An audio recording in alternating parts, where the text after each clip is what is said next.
School Committee at 7:34. Could all please rise for the pledge of allegiance to the flag of the United States of America and to the republic for which it stands, one nation, under God, indivisible, with liberty and justice for all. Thank you. So,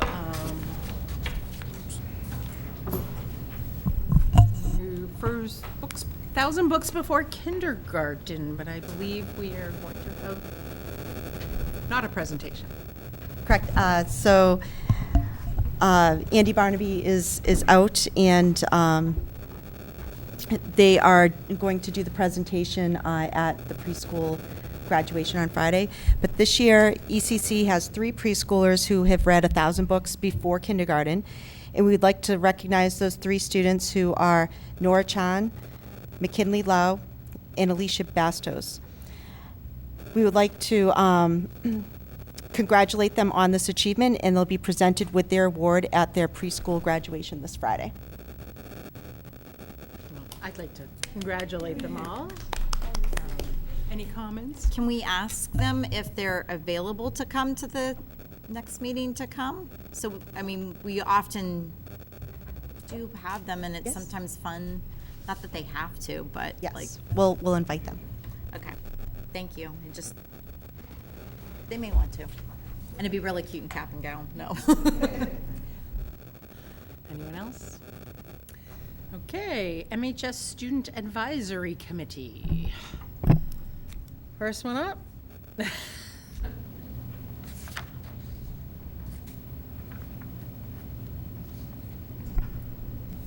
Hi, everyone. Good evening. My name is Risha Kandaria, and I'm the Class of 24 representative for the Student Advisory Committee. First off, I'd like to apologize for not being able to make it to the last couple of meetings. I hope my presentations were received well. Today I'll be presenting about the AP US History curriculum, also known as APUSH, at Marlborough High School. To provide some background, this AP level course is split into 2 years, being offered through sophomore and junior year. Currently, Ms. Knight and Mr. Lowe teach the first year of APUSH, and Ms. Manzelli teaches the second. In this presentation, I would like to suggest some ideas in an attempt to make the student experience better in this course. I don't have the exact numbers for Class of 24, but there were approximately 30 students who took APUSH 1, and only 16 of those students completing APUSH 2. I'm sure there are a lot of factors that played into it, including COVID. However, I think there is a conversation to be had about this significant drop-off. These numbers look a lot better for Class of 25, where 44 students completed APUSH 1, with 37 of those students continuing on to APUSH 2. There are pros and cons to many different formats of APUSH suggestions, which is why they're merely suggestions to be considered. One suggestion would be to move the typical format into the ones found in other high schools, where the course is only taken in 1 year. This would make the course more rigorous, but it would allow students to get a real feel of an AP course and its pacing, and be a solution to the concern about having to remember content from the beginning of sophomore year for the test in the spring of junior year. There are benefits to the 2-year format, however, where it allows for the building of actual skills needed for the test, such as writing pieces with stimulus and enough time to cover all of the topics in depth. When talking to students about why the transition from APUSH 1 to APUSH 2 was difficult, the main concern was a change in teacher. With a change in teacher, while different teaching styles can benefit students by giving them different strategies and approaches towards the course, it can be difficult for students to adjust to, especially in a course that is continuous for 2 years. I realize that there are I realize that there are scheduling concerns, as the sophomore classes are made on a team basis and junior classes aren't. Perhaps there's a way to make it work in that sense, but again, this is only one of the suggestions for one possible solution. One suggestion would be to have students take Honors US History their sophomore year, so that if APUSH was formatted in a 1-year course, it would be a little less rigorous because these students would have a background on the first half of the APUSH curriculum, allowing them to move faster through this part of the class. I'm sure there are plenty more ideas of how the student experience within this class could be shifted, hopefully for the better, so that students feel as prepared as possible in the class and want to complete the full course all the way through to the exam. Thank you for your time and have a great summer. Thank you, Risha. Questions? Oh, yeah, totally on this one. Thanks, Risha.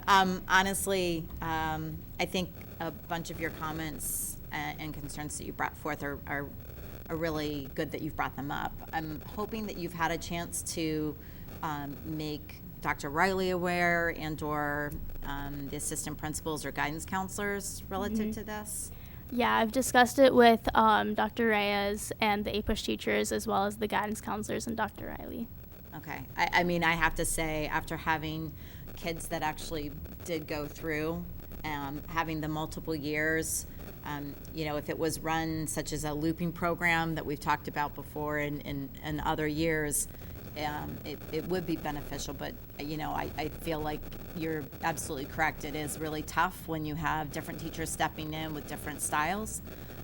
Yes, it would be really rigorous to try and put it into the 1 year, but on the other hand, isn't that kind of what we're trying to do by having APs anyway? So I think it's really valuable that you brought it up, and I hope your comments and concerns are really taken into account, because the drop-off of numbers is concerning, and if we want to be successful and we want to have that rigor, let's make it as best as we can. So, thank you. Thank you. Anyone else have any questions or comments? No? Thank you, you. Risha. Next up. Oh. Double duty.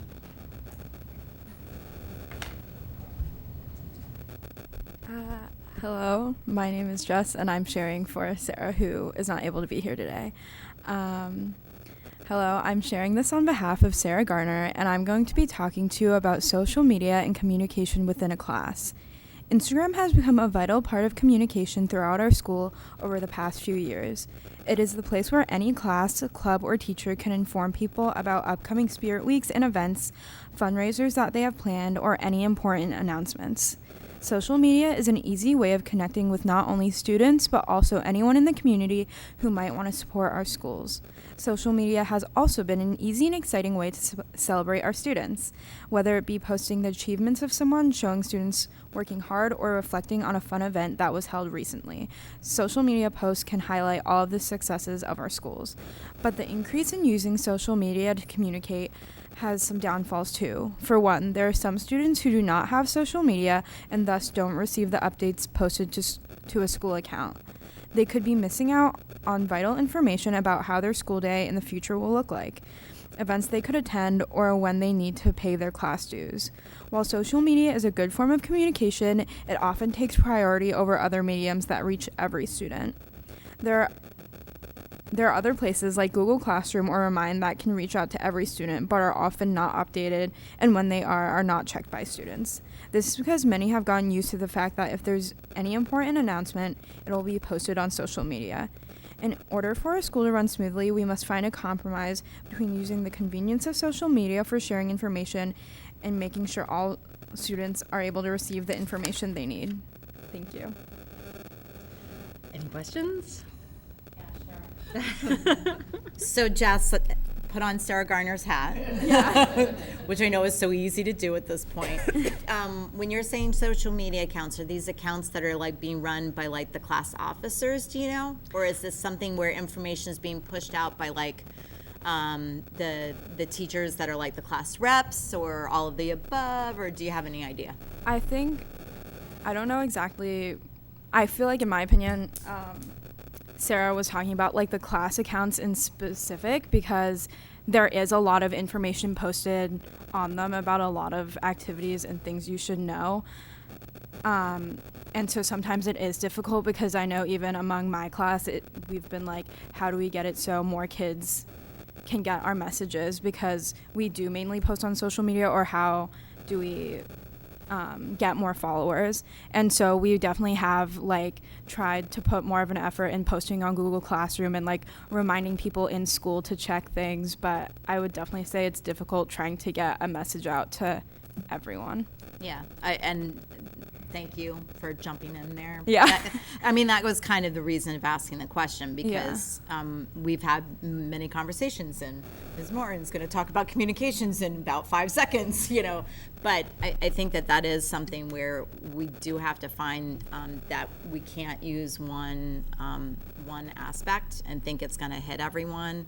And, you know, whether it's Google Classroom or Remind, we're probably going to have to find something that captures a broader audience more easily than expectations that social media is going to be the answer, be all, you know?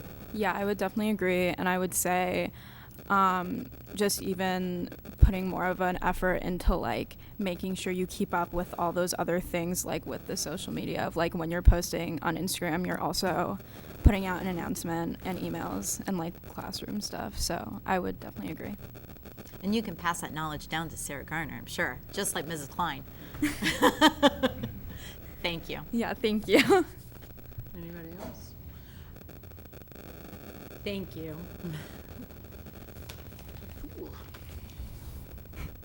Hello, everybody. Hello, Atul. My name is Atul Mador, and I'm the freshman SAC representative. Today, I'm going to share with you all some student perspective on our freshman year of high school. As we stepped into the beginning of the year, we found ourselves at the bottom of the high school hierarchy. It was a unique experience, adjusting to the fact that we are no longer the oldest in the school. We are constantly reminded in high school that would fly by, and we are encouraged to make the most of every minute. Looking back now, it's astonishing how quick this year has passed. One of the highlights of our freshman year was Spirit Week. The energy and enthusiasm throughout our school was amazing, and it was truly a nice, competitive, and excitement among our grades. Despite being the youngest in our grade, our class showed impressive participation. In fact, we even got second place before the Spirit Games, which we did not do well in. In addition to Spirit Week, we also had an incredible opportunity to watch the World Cup. It was a thrilling experience as we were given shortened periods to watch the games at the end of the day. Each time a goal was scored, you could practically feel the school shake with excitement. The World Cup brought our school community together, uniting us in our love for sports and friendly competition. During a recent class meeting held by our vice principal, Mr. Bishop, the issue of a number of students struggling with their grades was brought up. Our grade has around 41% of our students failing one class or more, and that it's quite concerning. We also have a decent amount of students that are going to summer school because of grades and attendance. So as we look into next year and coming years, grades and attendance will have to be a higher priority. All in all, these experiences have made our freshman year truly memorable. It has been a year of growth and exciting for new adventures. As we move forward in our high school journey, we are grateful for the opportunities we have had and the sense of belonging we feel within our school community. Thank you so much and have a wonderful summer. I'll see y'all next year. Thank you, Atul. Anybody have? Of course. Have to. No. Atul, thank you. Yeah. It's been fun to kind of like hear over the year from you and your adventures as a freshman. Yeah. But also especially like your robotics stuff that Oh, yes. you've been able to explain to us. I'm curious, after that that meeting as the freshman and talking about your class and hearing about some of the, you know, challenges, I guess I would say, with some of the students with class struggles, things like that. Did the class have a reaction overall that you felt? I think right after Mr. Bishop said 41%, there was like a big ooh, and then it was like surprising. But the slide, I think it went like 41% of students are failing, and then for one class, and then it was like 30 for 2, like 20 for 3, and I think that had a pretty big impact because then he went into like, if you fail enough classes, you have to go to summer school, you can't graduate, stuff like that can happen, and I hope that had an impact, but I'm not really too sure.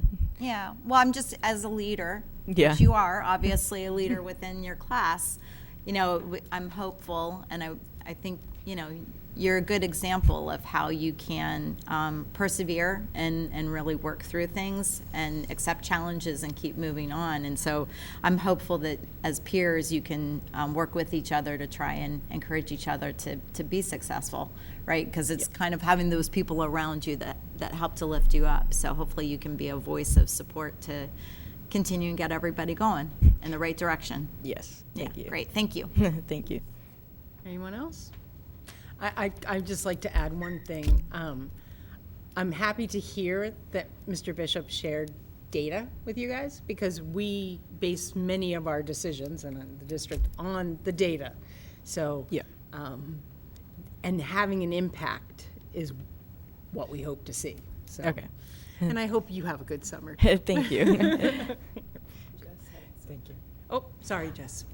Oh yeah, I just wanted to add on and make a comment of that's really shocking. I didn't know that, and like with graduated senior knowledge, like how important it is to do well like freshman and sophomore year, because like they're like easier years, so it's like having that foundation and like to fall back on is really nice. And it's like you don't want to be a senior and be like, I don't know what to do because I failed classes in freshman year. So definitely like making people understand that is really important.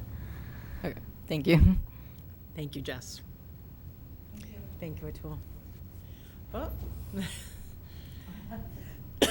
Ms. Klein. Hi, Hi. I'm Miss Klein, Student Council Advisor, and I am privileged to work with these guys as well as part of Student Council. So we had the elections, we have next year's SAC group. We're actually having orientation tomorrow. And Change, but I'll talk to you about. what'd you say? It has to change? Change. Okay. I'll talk to you after. All right, thank you. So we will be inviting back Atul and Arisha. We have two rising freshmen, Taylor Stemson and Taylor Cronus, and then Catalina Cartez is going to take over for the class of 2025. Sarah Garner's actually going to do the regional student advisory committee, but our student representative, who will be succeeding Jess, is of course Risha Kandaria. So just wanted to make that announcement. Thanks. Any questions other than I have to talk to Heidi after? Okay. Thank you very much. We look forward to it. Well, how about just, Risha, congratulations, and if you need anything, you know where to find us. Thanks. Thank you. Committee discussions, nothing. Communications, nothing. Communication coordinator update. Oh, I'm sorry, you put it under that one. Okay. Communications. Hello, Miss Moran. Welcome. Who's ready to party? All right. I don't have a presentation for the sake of time because I think last time I presented I had like 22 slides. So if you do want notes, I do have printed notes that I'm going off of. Is that helpful? All right. If you want to, thank you, Dr. Skaza, for volunteering. So I'm just going to quickly kind of go over things that we've completed since I last presented, some collaborative projects, summer projects, future focus, and I'll try to go as quickly as possible. Graduation, our live stream was a success with help from IT to make sure that we didn't drop any frames or anything. WMCT absolutely was a joy to work with. They've done such a great job, so shout out to Mike and Matt. So we've already had over 2,500 views, and during the live stream itself, we had 250 viewers, and that's devices, so it could be one computer or one TV in a household. So I think that that's phenomenal that people did know about it and watched it. Also, we had our richer live stream for Memorial Day, right? Yes. And that was good. It's a little bit tricky doing live streaming with a whole student body because of photo opt-out. So that's something that we should maybe discuss and come up with different plans, but it did go well. We had over 1,000 views and 85 live viewers because not all the families were able to be there in that space. We also did a kindergarten preview video. You may have seen it. It's pinned on our YouTube channel. It's adorable. There's like 8 more videos coming like that over the summer. So I'll be sharing those periodically over the summer to kind of promote registration for kindergarten and also just be like, our kids are adorable. We also included some ECC preschoolers as well, and so we have behind the scenes footage of all those classrooms, and so I'm looking forward to finish editing those and sharing those out. We had a few other video projects that are listed on there I won't go over. We've had a million events in the springtime because the springtime is very exciting and busy, but it's all good things, so it's been great to be able to go to a number of events. We recently, if you go to the collaborative projects, so I've been having a great time working with Chris Henry and his team on talking points rollout. I'm sure that you're all aware of that. So we're going through the best way to communicate that with staff, families, et cetera. Definitely more to come. I was thinking about in communicating with our students better. I know that there's the possibility, maybe not this year, but the next year, being able to create groups so that a class advisor could blast out a message to all the students in the class. So that, I think that there's things to consider in the future on that. We've updated some MPS banners, support with HR. I just want to give a specific shout out to Madeline Carroll from HR, because she was like extremely intuitive and helpful with graphic design, and that was like something I wasn't expecting to get support on, so shout out to her. And then also this week we're wrapping up some ECC graduation videos, kind of just behind the scenes stuff that's going on. And they had a great idea. A lot of our teachers wanted to say maybe next year we could get some high school students to help with that piece, because, you know, to be a teacher and celebrate your students at the end of the year, just to do that alone, you have to kind of like collect the photos. Sometimes you have the photos on your phone and you don't know how to get it on a computer. And like for some of us, it's like, yeah, you just airdrop it, but it's not always that easy. So I am working on coming up with a plan to maybe connect our students that could whip something like that up very quickly for teachers, so that it's just one less thing on their plates. And maybe we start with ECC and go to 8th graders or whatever. Summer projects. So like I said, we're going to continue to roll out our kindergarten pre-K interview videos. I'm also going to be working with Daisy from Translation. What we want to do is try to figure out if we can streamline the requests for translations for teachers, because there's like 4 or 5 steps to get it done. So we're talking about moving over to like a Google form. So we're going to be working on that. Also, we're going to be highlighting the robotics program. So I have a bunch of footage. We just weren't able to pull it together before the end of the school year, of interviewing some of our middle school students. I got to you in the hallway. Man, he's like the best communicator, but he already knows he's great, so we're not going to give him any more praise. Atul, you're awesome. So we'll highlight our robotics program sometime over the summer, and that's a program I'd like to continue to highlight, as well as any other programs that are so rich, so exciting, but maybe not as well publicized. So we'll do that. I want to iron in the opt-in, opt-out policies and communication in terms of photo and big events. It's just tricky. I meet with a number of other communications coordinators of schools in New England, and it is hard for everyone. So I have one process, and we're going to just work on that. We're also going to be doing a new employee video, Dr. Skaza and Patty Brown. So we're going to be doing this video, basically, especially keeping in mind teachers that may enter the school year after opening day. So just to kind of say, hey, Dr. Skaza is going to do like some funny walkout. I don't know. He's going to do something funny, but it's going to be lighthearted, informative. Welcome. We're excited you're here. Here are the things you need to know. Here are the resources you need to know.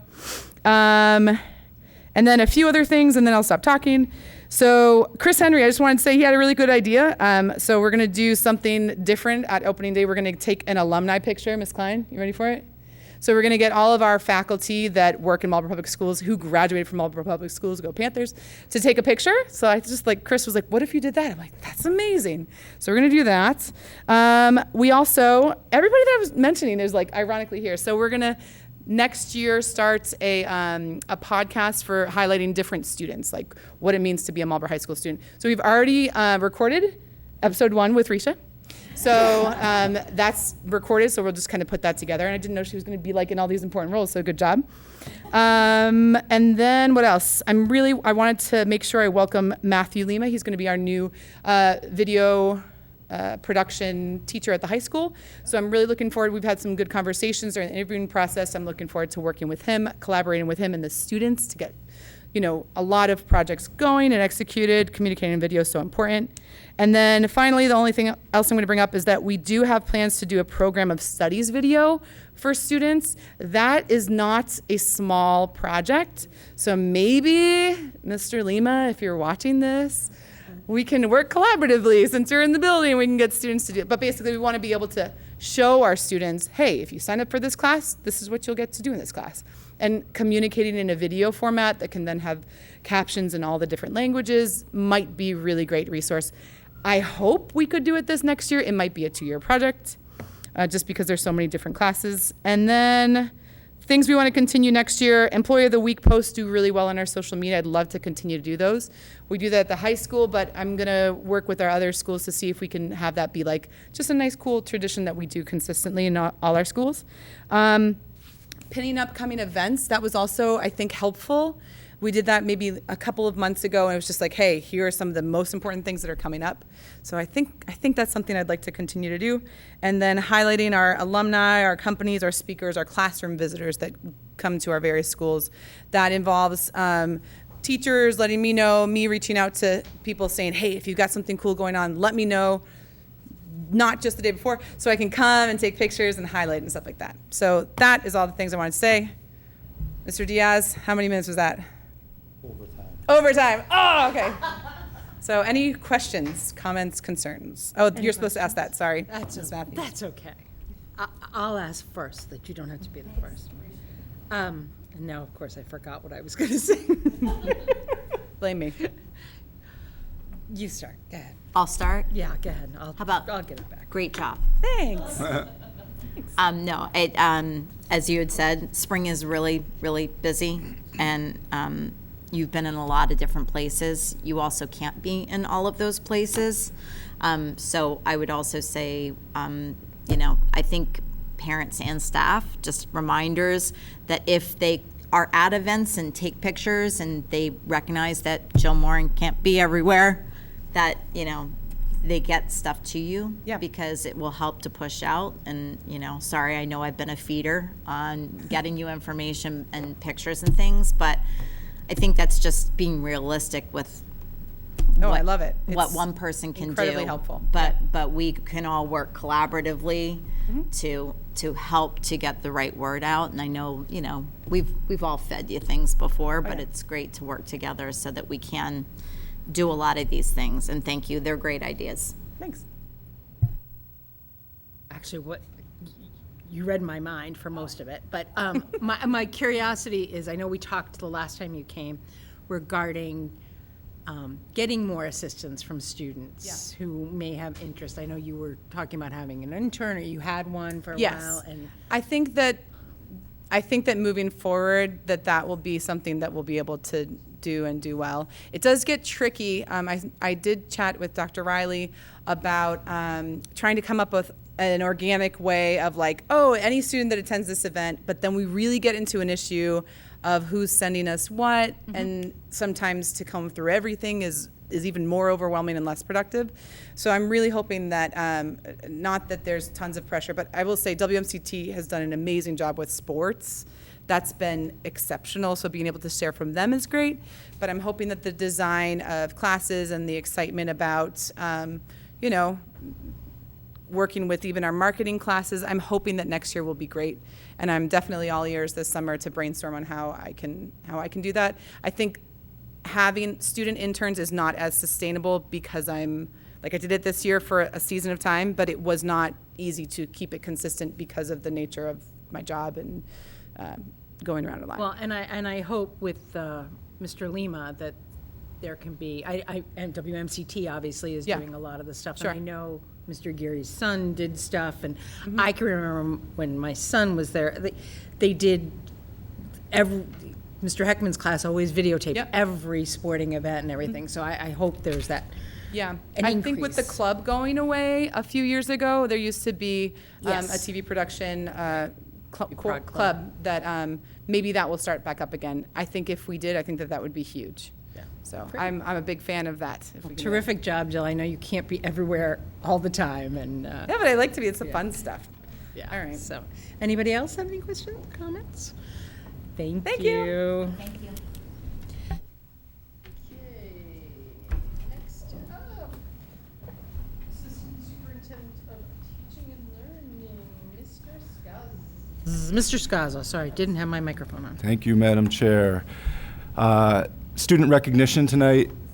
For my report, 8th grader Yasmin Mukhtar was invited by Judge Spring of the Marlborough District Court to read an essay as part of Law Day 2023 on May 5th, 2023.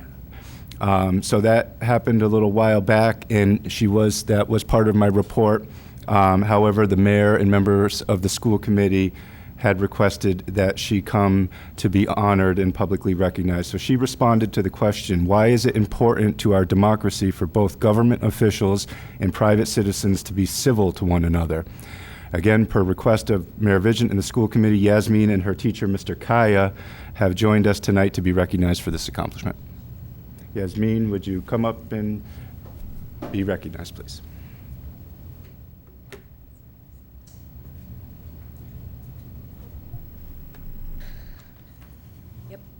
Hi. Hi. Sorry, I'm a little nervous. So do I just start reading? Green light on. Sorry. Let me ask you something. Have you ever wondered why you have to be civil and or respectful in a court of law? This part may not apply. Well, since we are in a court of law, I'm going to tell you that I have pondered that exact question for quite some time now. What better place to answer it than here? Although I have to admit I never anticipated that solving that question would be so problematic or troublesome, for lack of a better word. When I started writing this, I'll admit, it was difficult to find a source talking about such an issue, not because there wasn't one, but because none of them so far had given me a straight answer. It didn't take me long to realize I was asking the wrong question, so I started looking at it from a different angle. Instead of answering with random facts and sources, I thought I could use examples. I decided to use examples of the effects of being disrespectful in court. Hold on. Why did I make the font so big? There are many bad effects of doing something as simple as being disrespectful. Some people think that being disrespectful is something that is very hard. Others think it's easy. And some decide to let their opinions drive their actions. One thing that happens is, let's say you're someone in court and you decide to yell at the judge. You could easily get jail time because the judge could send you to jail just to teach you a lesson. Another thing that could happen is if you don't avoid outbursts that may cause the jury to make an irrational decision. Words are hard. This decision could lead to the jury finding you guilty. You should definitely respect the judge. They are the leader of the court. In my honest opinion, the reason why you should be civil in a court of law is common sense. But I suppose for others it isn't that simple.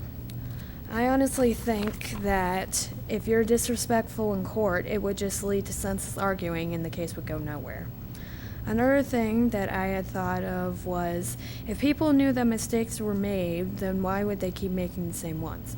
Then I thought of something Edgar Allan Poe had said once. Those who forget history are doomed to repeat it. And it hit me. They had simply not learned the lesson the first few times, so they kept making the same mistakes. And I'm done.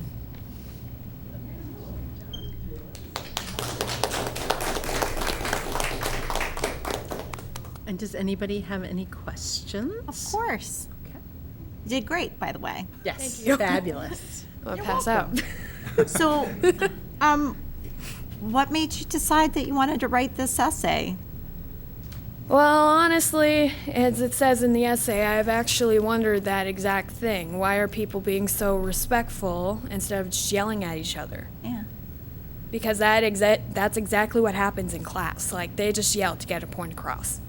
It's chaos. But, but yeah, so I was just wondering, like, first of all, I love writing, and I've always loved writing. And I thought that if I could write something that actually, well, meant something, aside from a story, I thought it would be pretty much worth my time. Yeah. Sorry if I worded that weird. No, No, that was exact. I mean, that's kind of what I was thinking anyway. And when you said it's kind of like common sense, right? Like, you're in a court of law, and like, why wouldn't you listen to the judge and be respectful? They're in charge if you are going to jail or not. Right. Kind of would make sense to be nice to the person, huh? Like, listen to them. Like the final boss of the court. Yeah. Yeah. It makes a lot of sense. And thank you. Thanks for coming in and letting us know. And congratulations. Thank you. Any other questions? Anyone else? Or do I go sit down? I don't know what's going on.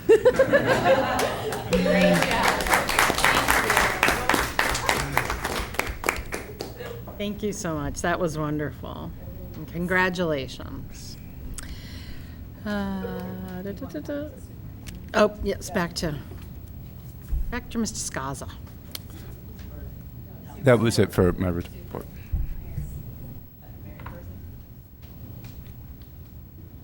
It is kind of hard to follow. Okay. Yes, I'm going back. As Dr. Skaza is connecting for afterwards, I just want to take a moment to reflect on the Marlborough High School graduation. Once again, Marlborough High School graduation was a wonderful event. Dr. Riley and his team, Marlborough DPW facilities, and countless volunteers make this event possible. Thank you to everyone that makes this day so special for our students and their families. And congratulations to all the graduates. I wanted to give an overview of the Marlborough Public Schools districts, school and district improvement plans.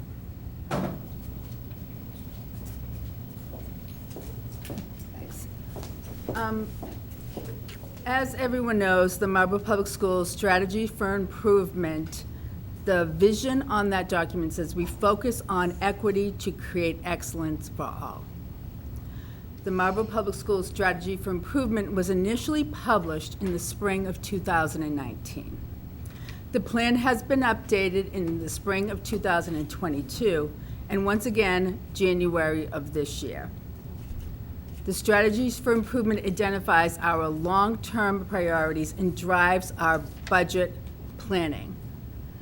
It is our 3-year plan. Later tonight, I will be asking you to officially approve the Marlborough Public Schools Strategy for Improvement. On review, it's never been officially approved, and everything, all of our work moving forward has been designed to support this strategy, so we want an official approval. This slide, it should look familiar. Just once again, I'm just going to point out that the district and school improvement plans, as noted, the Strategies for Improvement identifies our long-term priorities and drives our budget planning. The district and school improvement plans identify our short-term focus areas, the staff responsible, and how we will measure success at both the district and at every school level. So the Strategy for Improvement drives the district and school improvement plans. We're going to keep on saying that. We're trying to frame what we're doing, and so that people see that we are not doing a series of different initiatives. All of our work is connected. School and district improvement plans will be updated annually each spring to drive the work for the next school year. As we align the school and district goals to the 2023-24 school year, all the plans that have been presented and submitted for review include academic achievement, curriculum and instruction, professional development. So you will see individual leaders, how they embed that in some of their plans. Some of the professional development is sprinkled throughout their plan instead of a separate heading, but it is included in every plan. District and school climate, safety and discipline, and parent and community support. And then each school or district goal includes action steps, persons responsible, any specific resources and funding, a timeline for completion, and evaluation, assessment, and source of evidence we'll be looking for to prove that, demonstrate that we've completed the action, and then the date the action step is completed. I wanted to give a brief overview and some examples. For example, the District Improvement Action Plan, when we look at the academic achievement, curriculum, and instruction. When we look at the strategies of improvement, that would connect to the whole document, but the focus is also on 2.1, 2.2, 2.3, those areas of that. We wanted it be a little bit more specific, what actions we're going to take to meet that strategy, those strategies. So our goal has been and will continue to be, Marlborough Public Schools is committed to at least 60% of our students in each grade level, K through 10, meeting or exceeding their projected growth target as measured by 2024 spring and WEA's assessments in both reading and math. Example steps in the district improvement plan is to continue to provide a variety of academic interventions to address achievement gaps and monitor progress through data and adjust instruction as necessary. Good Now has the action step to implementation of Into Reading program, K to 5. That's one of the steps they're going to take for that. Richer, one of their action steps, administer and analyze results of trimester benchmark assessments. And Marlborough Early Childhood Center, create and implement a consistent building schedule to include common experiences for all preschools. Every single school improvement plan should have actions to meet this district goal. It's going to look a little bit different, and some of them might have same actions or goals, but it will all be connected. Professional development. The goal, Marlborough Public Schools is committed to providing all educators a variety of professional development opportunities. Professional development occurs in a variety of settings and is connected to district goals and the Marlborough strategies for improvement. For example, in the district improvement plan, Marlborough Public Schools will provide staff a variety of professional development to support content instruction, all grade levels, all content.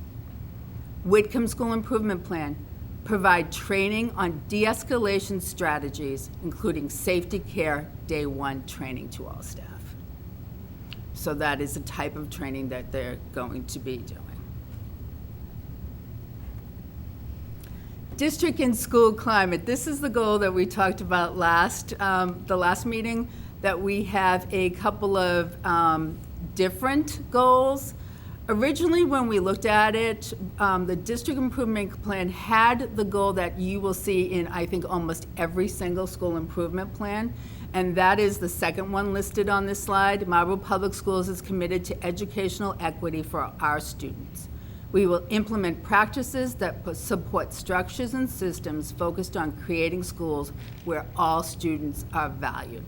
So that is fundamentally what we all do. Everything that we do every single day, we're focused on equity and providing and creating systems where all students are valued.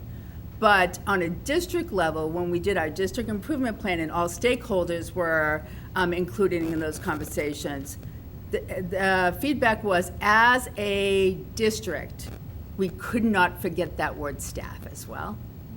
And it was very important. So we revised, so the goal for the district improvement plan says Marlborough Public Schools is committed to create an environment where all students and staff are valued and respected. Because fundamentally, we believe that those are the environments we need for everyone that walks into our buildings.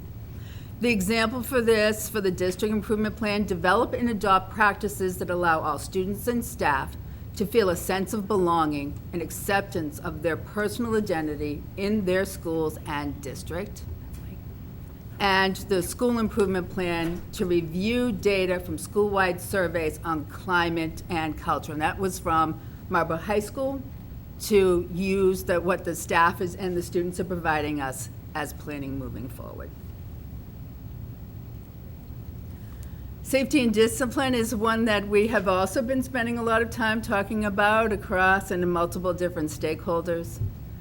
The goal for that in the district improvement plan was the district will create a plan that identifies staffing, resources, policies, procedures, and facilities to address inappropriate school behavior as defined by the district and school leadership team. The team recognizes and will plan for both discipline-based behaviors and trauma-based behaviors, and would develop systems to identify and respond appropriately.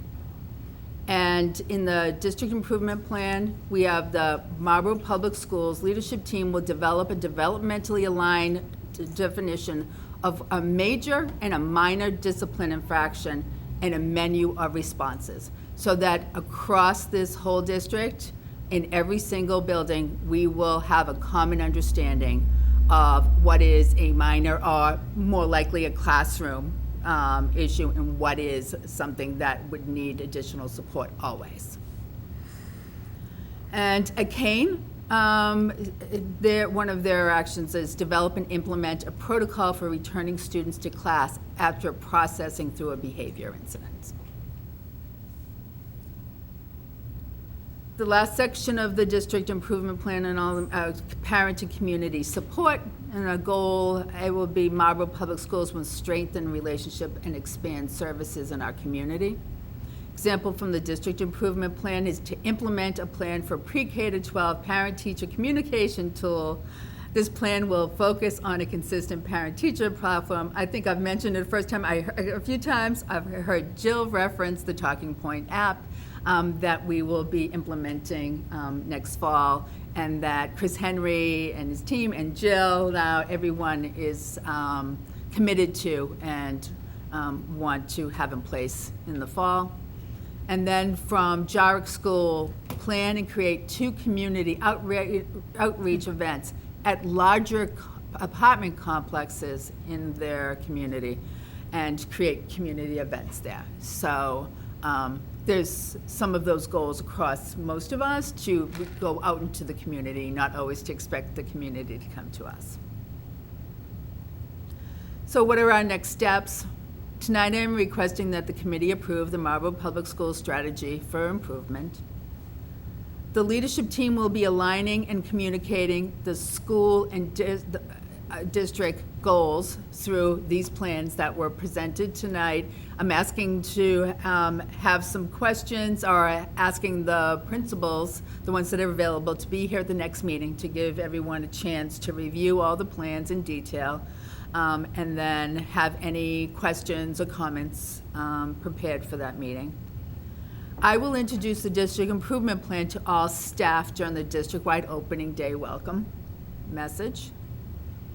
Each school will introduce their particular school improvement plans to their staff during their opening day staff meeting. And updated district and school improvement plans will be submitted to the committee annually in June from this point forward. Any questions or comments?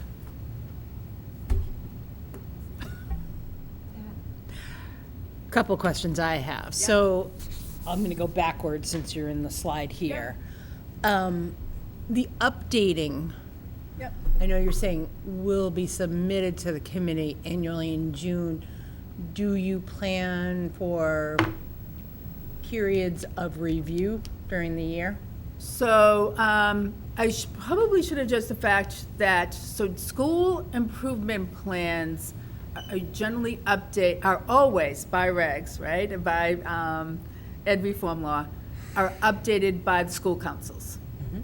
So the school councils have been working in partnership with the building principals throughout the year. We started meeting about this. We've been looking at these deadlines for this all year long. We started with an individual meeting with all the building principals early fall. We've had multiple different, the template that you see that we're all using now, I think was the 6th, 7th, or 8th version of the template, coming up with a common template. So yes, the last school council had approved the plans. So next year with the new school council, they'll have new data. They'll be looking at this year's MCAS data, end of year, new year, beginning of the year, new year, and looking to see at any tweaks and updating the plan as it goes in place throughout the year. Okay. And then on the slide of the discipline and, safety and discipline. Yep.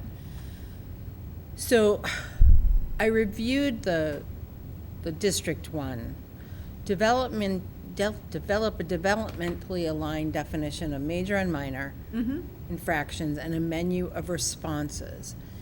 And the concern that I've heard and that I have is, while it will be wonderful to have a definition of things so that, you know, if somebody has their cell phone or in the hallway, whatever the thing is not just if it's defined as major or minor, but the consistency of whatever the discipline is. I think that's almost more important than the definition. I think that the definition is, so what we, I think you were in the room when we talked about this too. Yeah.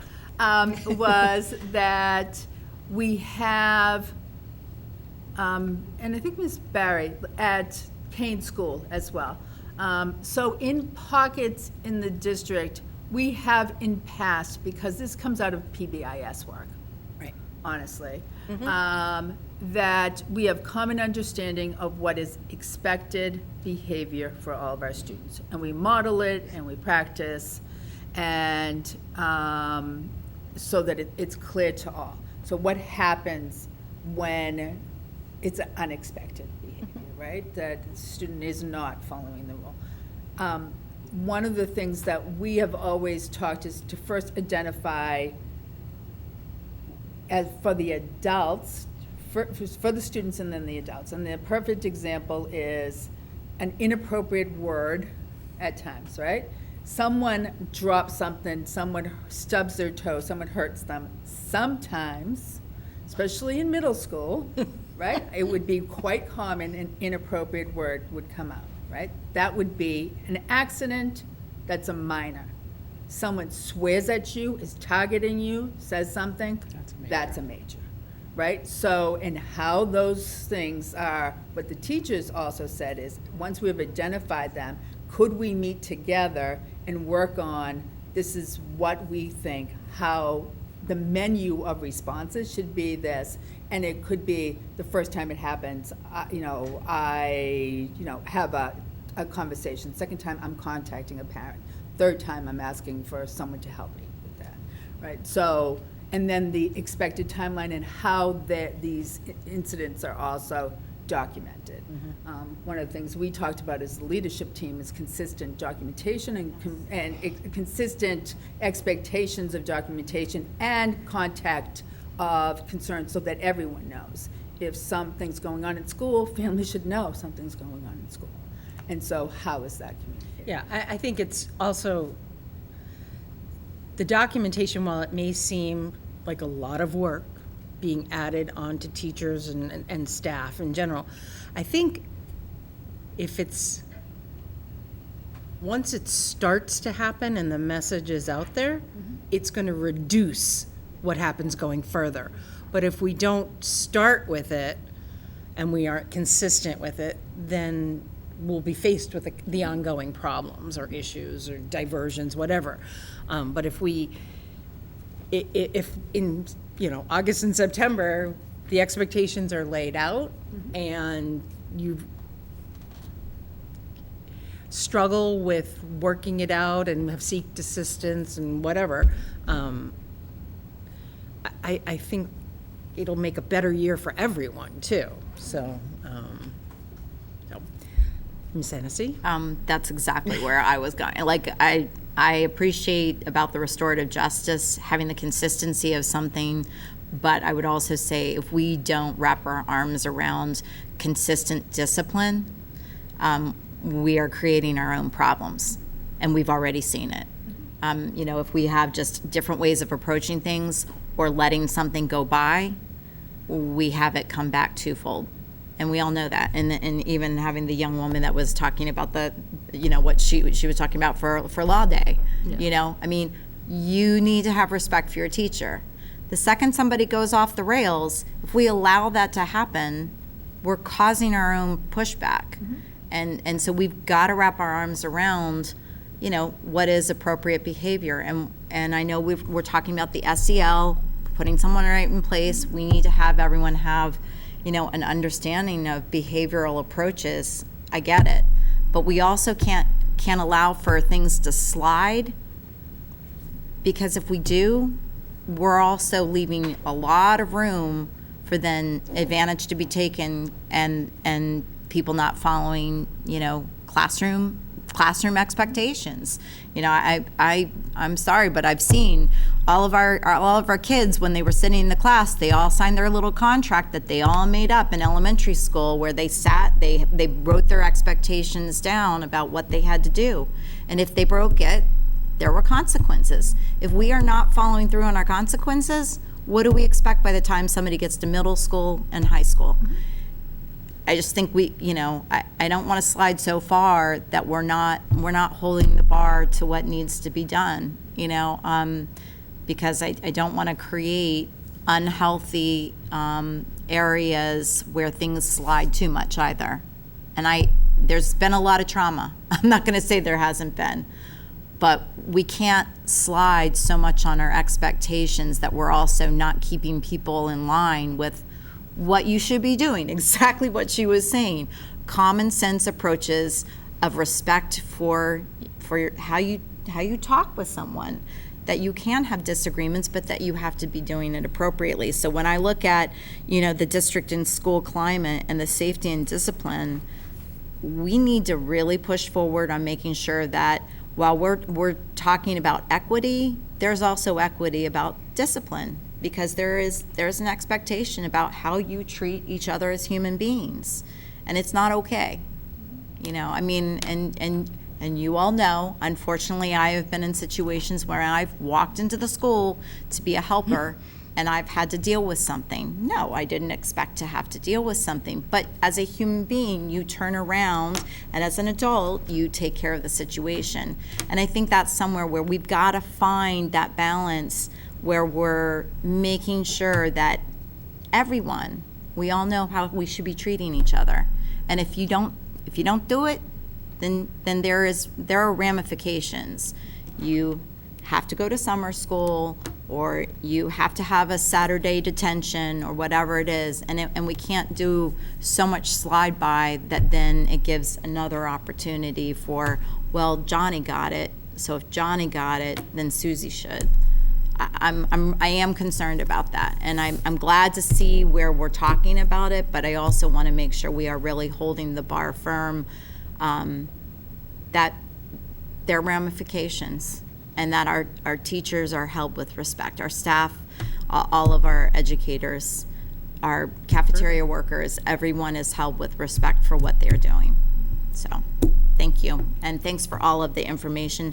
Boy, it's a lot to go through, but I really do want to look at all of the information from each school too, to see the similarities and the differences about how people are hoping to approach it, and different things. So thank you. If I could say one more thing, going back, it's tied a little bit to the data issue, capturing scores and at the 60%. But I'm going to tie it back to what Atul said and what Jess said earlier. Her advice to Atul about hearing the numbers that Mr. Bishop presented to the freshman class. Now, Atul's been giving us lots of updates throughout the year, and I don't recall hearing those kind of numbers from him, which meaning that Mr. Bishop may have not presented those kind of things. But fourth quarter's a little late to hear that as a group. So I talked to Dr. Riley about the administration of the high school added end-of-year class meetings to their schedule this year. So every year they have been having a beginning of the year class meeting. This year they wanted to have a meeting, like Atul talked about. And scare the bejesus out of them all. Talk about the data so that they could start thinking about their goals for next year. And then they can revisit that when they meet again in the fall. I think that it sounds like it accomplished. It sounds like it needs more often. Yeah, exactly. Yeah. But this is new. So it's an additional point of making sure, trying to make that connection, trying to build that community, trying to get everyone. But Mary, like you, I mean, fairly, like you just said, when you're starting to see the data, maybe it's time to call a mid-year meeting and go, hey, get it together. I mean, even Jeff's your reaction was like, sorry, straight on. Like, freshman year, if you're not getting your act together, you're setting yourself up for a problem. I know someone that, I know very closely from a senior year, reflected back on his past, and he's like, boy, I wish I'd gotten kind of kicked in the pants a little sooner, and because I would have had a different trajectory if my freshman and sophomore years weren't, so rough. So it's like, let's learn from some of the things like he's bringing forth. Okay, great. So then let's have a beginning, midway, and a end of year little come to whatever conversation so that people can get their acts together, It's similar to a conversation that Ms. Matthews and I had with some middle school teachers. It's good practice and in place at every single elementary school, having class meetings, school meetings, those types of things. And I think that we are learning it's good practice across all sorts of levels, right? And I think the middle school has tried that in the past too, so by team more than it is by grade, yeah. Yeah. And I think a lot that has changed, and obviously I'm not in the building, Ms. Berry can talk a little bit more about it if she chooses to, but I think a lot of it was COVID driven, obviously the changes. COVID's here, it's not going away. But the respect for others, the expectations, those all have to return to what we want as a district. And we have to hold everybody to that. And yes, as you said, there's reasons, there's trauma, but there's outbursts that happen for no reason, and they then become the diversion and the distraction. And how do I say we, I'm not, how do we de-escalate? How do we nip it in the bud soon enough so that it doesn't continue? And if that means more team meetings, class meetings, sometimes we got to pull a little bit away from learning to teach expectations. So I think we have all the tools here. It's just putting our foot down. So that's my opinion. And with the student achievement, I really appreciate the consistency across the classrooms, similar to what Risha was talking about. And that's an example when we have two very qualified staff members teaching what they're teaching, but it's a difference. So we've got to find that common level so that the expectations are going to be there, whether it's in an elementary setting, a middle school setting, or a high school setting, so that the teachers are doing their thing, but our students have the right opportunities to, whether you're in classroom A or classroom B, you're getting the same thing, right? So that it doesn't become, when you move up to the next, there's a problem because somebody did a ton of assessments and the other one didn't do quite as many assessments, or this one had a lot of essay writing and this one didn't have a lot of essay writing. We gotta find some balance there so that there is a common experience. So, thanks. Any comments from Ms. Berry, or do you want to say anything? I'm not forcing you here.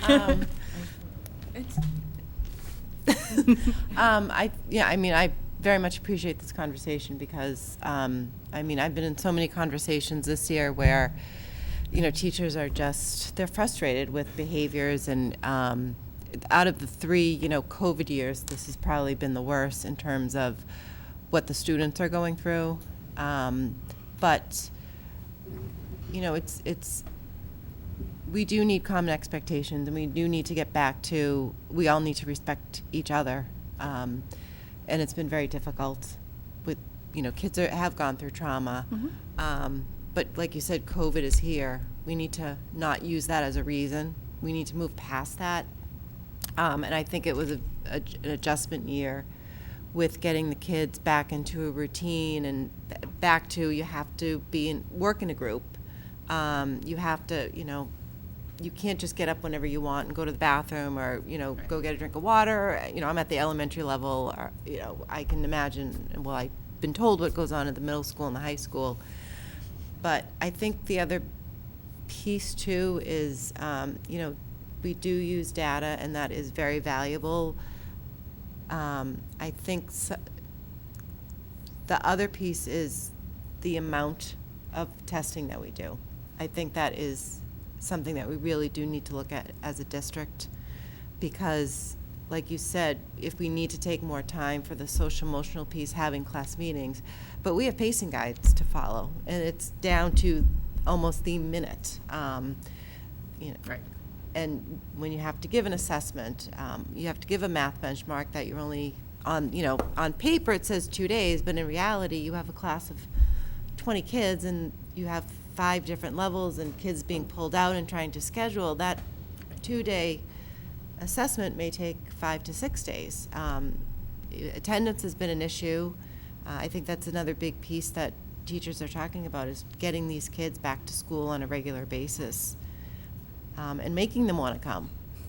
But May is a very difficult month. I know in grades 3, 4, 5 with MCAS, then the NWEA, then we have to give a math benchmark, and the kids feel it. So that's a big concern, to trying to get the kids back to school on a regular basis, and excited is looking at how much data are we collecting on these kids, and is it all, do we need to have that much with what we see on a daily basis and what we use as a professional judgment on how a student is doing. So Thank you, Eileen. Thank you. I appreciate that. Anybody else have any questions, comments for the superintendent, DIP? Thank you, and thank you for having the principals come the next time, or if you have questions, try to prepare them ahead of time, just in case there are principals that can't make that meeting, because that is... I will update the committee if I hear from any principal that Who won't be able cannot to- okay. be here, so then maybe you can focus on those questions first prior, so that I can provide responses. I was going to say, and is it best if we just go ahead and if we have certain things that are popping up, we can create a list and then send that to you? Absolutely. Okay. Sure, that would be great. Thank you. Yeah, thank you.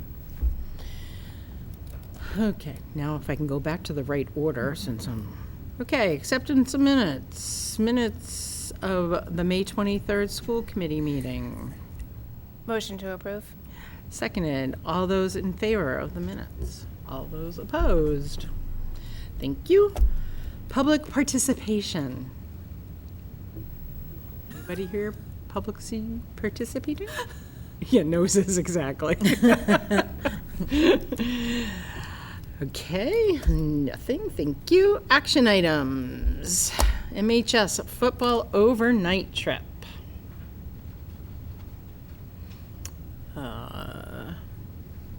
Mary, do you want to, or Oh, do you want me to sorry. just make a motion? It's okay, I don't. Where am I? I thought I had it.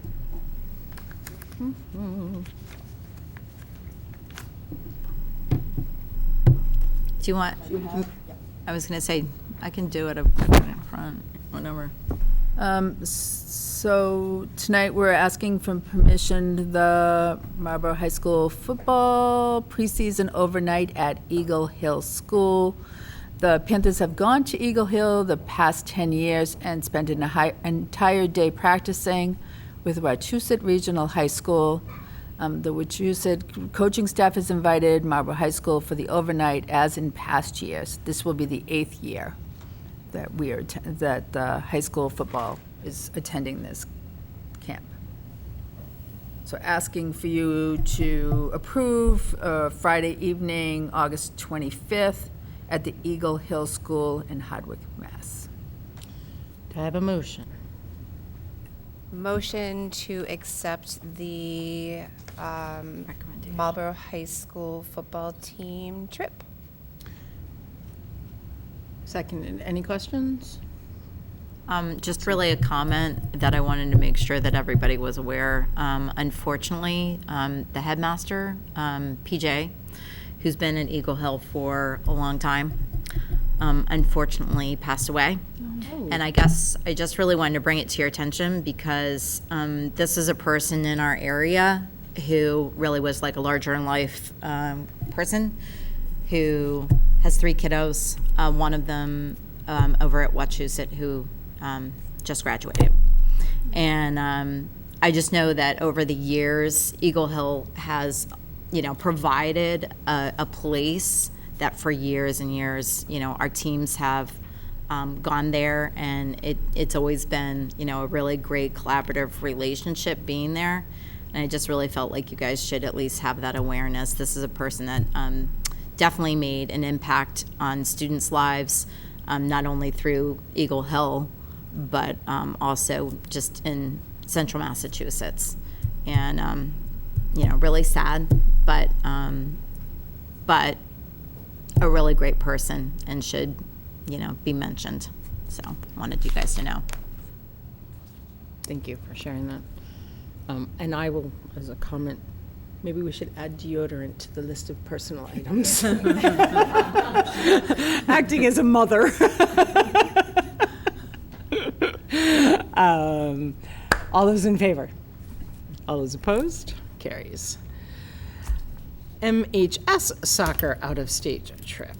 Thank you. The Marlborough High School boys soccer team is requesting permission to attend varsity and junior varsity teams to scrimmage in Avon Old Farms and East Hartford in Connecticut. East Hartford on August 25th and at Avon Old Farms on September 2nd. They'll travel by NRT bus, scrimmage, and head home.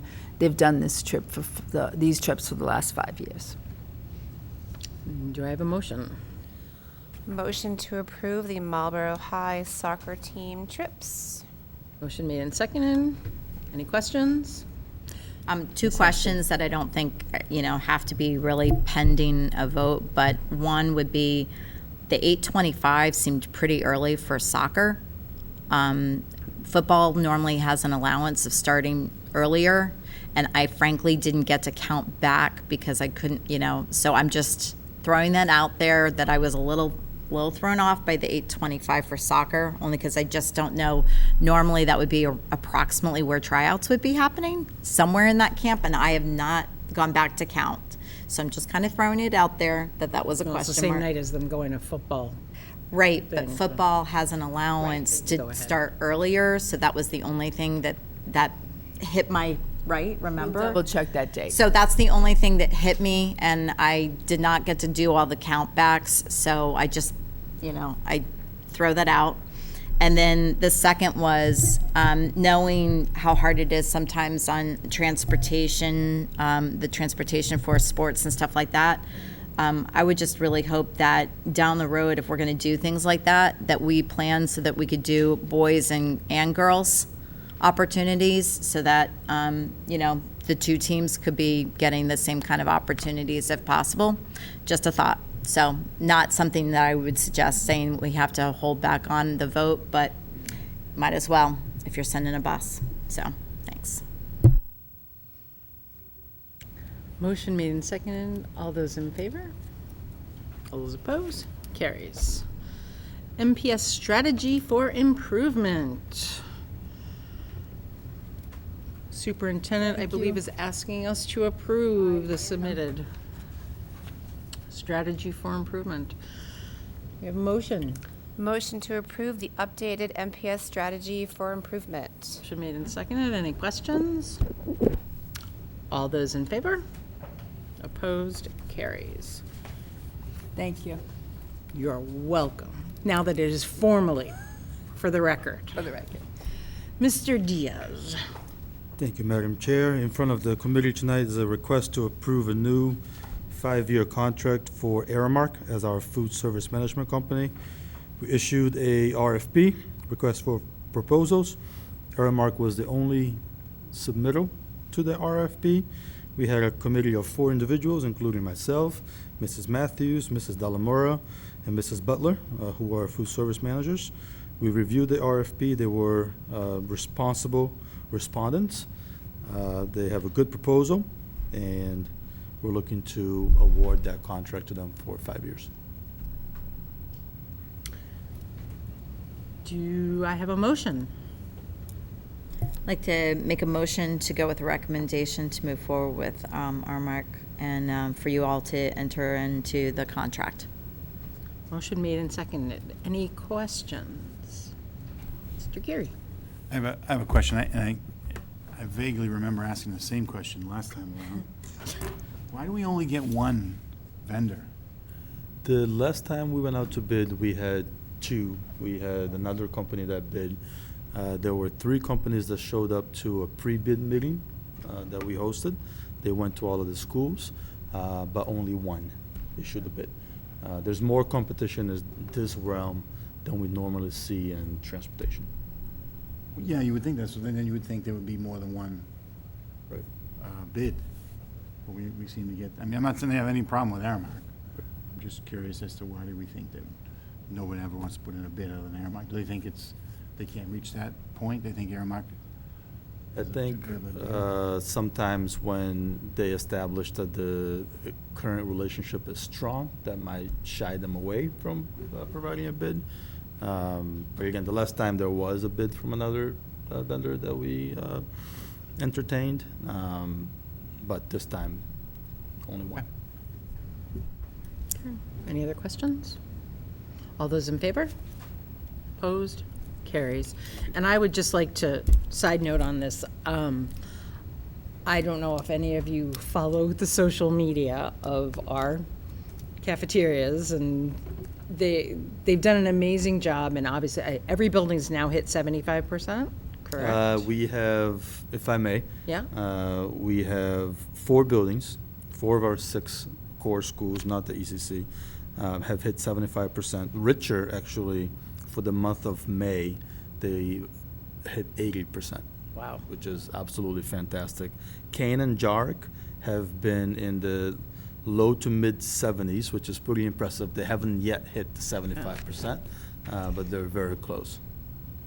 Yeah, and I know a lot goes to Pam Whalen, because she has done an outstanding job managing for them, and I've heard a lot of positive things, and the employees also seem to be very happy, so that's a good thing.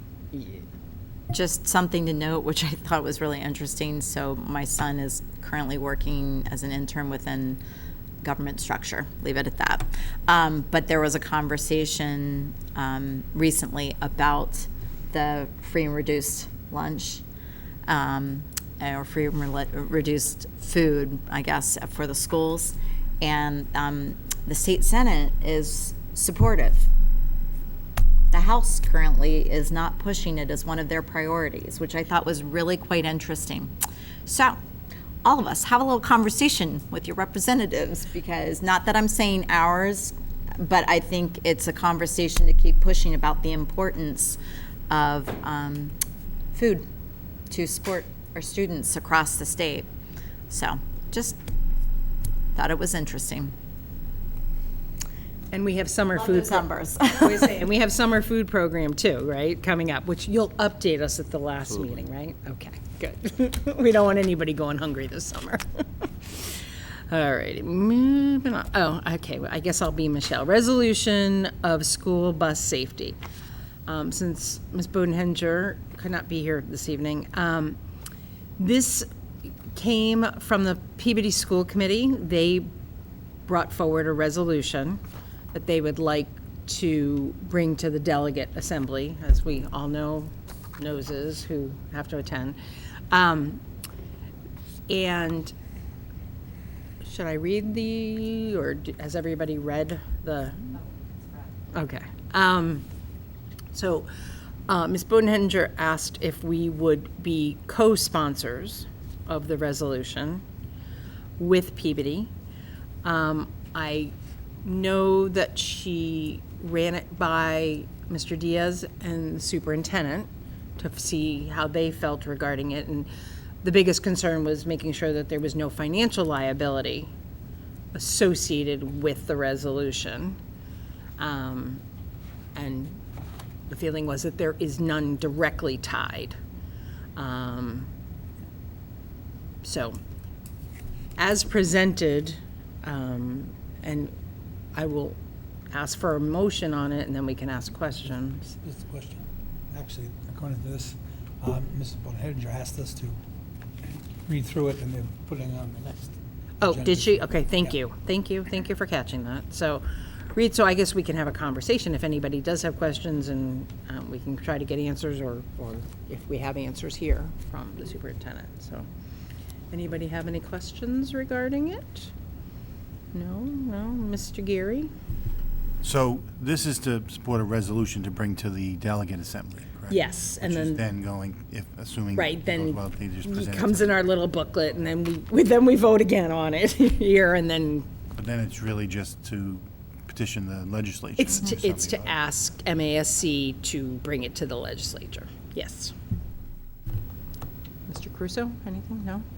And I have to say, I love the idea of trying to be a sign-on on this, because I don't know how many times all of us at somewhere along the way have seen somebody driving by buses and you're ready to throttle whomever it is because you just envision a horrible situation happening. So to me, anything that can be done to try and deter people from doing what could be an incredibly horrible situation that could cause a fatality, I'm all for it at this point. So I'm glad that she brought it forward, and I'd be more than happy to personally sign on. I'd love it if we could. Good. The only thing when I looked at it, the only thing I know the financial thing about the actual cameras or not was what we were always concerned about. The other thing I wondered about, though, was the legal responsibility. Do we have any to turn these cameras over? Because the question was also whether the fines were the same if a police officer observed it or not. My question was, if it's sort of like if the tree falls in the woods and if it happens and the policeman's not there, are we liable if we don't turn that person in, or is the driver liable if they don't turn that person in, or does the camera have to be turned over to someone at some point in time and downloaded? Those were my only questions and concerns about it. Other than that, I personally, I drove a school bus for years, and I remember the one time I was totally flabbergasted. I was dropping kids off in front of Rich's school, and somebody went flying by me and 3 other buses in the Rich's school parking lot. And I said, well, if they're going to do it here, they're going to do it on the street. So it's definitely a place where I have some definite angst over the years with people doing it. But the only question I had was, what happens? The fine should be the same. I agree with the resolution, but what's the responsibility of the driver or the system in terms of what happens once that photo is taken? Well, I would assume that gets hashed out if it ever gets that far. Yeah. It's just getting the legislature to look at it as a consideration, so. Okay, thank you. Acceptance of donations and gifts. Donors choose Goodnow Brothers Elementary, Mrs. Saliba, $732.58. Goodnow Brothers, Ms. Keene, $479.48. Motion to approve. Motion to approve. Second. Question? Those in favor? Opposed? Bright Funds, Kane Elementary, $250. Motion to approve. Motion to approve and seconded. All those in favor? Mass DESI FY23 FC0186, Title III, Part A, Immigrant Children and Youth, to MPS for $60,593. $60,593. Motion to approve. Motion to approve and seconded. Any questions? All those in favor? Opposed? Carries.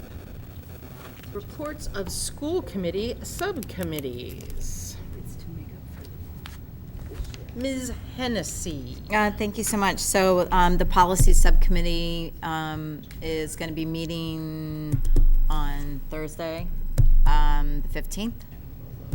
So we'll be meeting over at DEC at 9 a.m.